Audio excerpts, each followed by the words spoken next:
The European Union is trying to reassure Russia that a free trade deal signed with Ukraine last month is not aimed at hurting Moscow. On Friday, talks were held in Brussels aimed at diffusing the tensions. CCTV's correspondent Sandra Gathmann reports.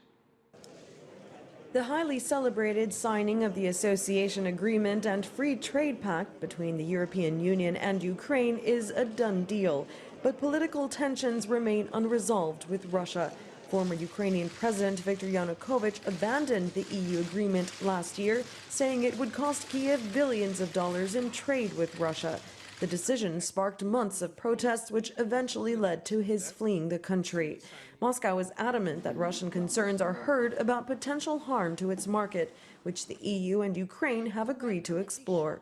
While the new trade arrangements are aimed at creating positive economic effects for all parties involved, their implementation could entail some potential economic risks between Russia and Ukraine, including for economic operators.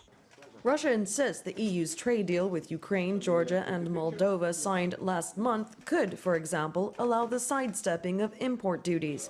But Ukraine's Foreign Minister Pavlo Klimkin downplayed Russia's concerns. We are not talking about any problems from the implementation of the Russian agreement. We are talking about just potential risks, and we will explore such potential risks. And actually, it's also our point. The Russian side is talking about potential risks. We don't see such potential risks.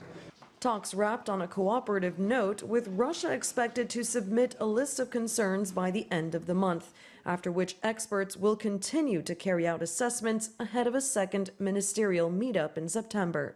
EU officials say these consultations are a bit like an exercise in peeling back the layers of an onion to see if there are core issues that have to be dealt with. Brussels insists this free trade deal with Ukraine poses no real threat to the Russian economy. And negotiators here say they're only prepared to talk about potential issues that could arise in the implementation of this deal, not on the deal itself.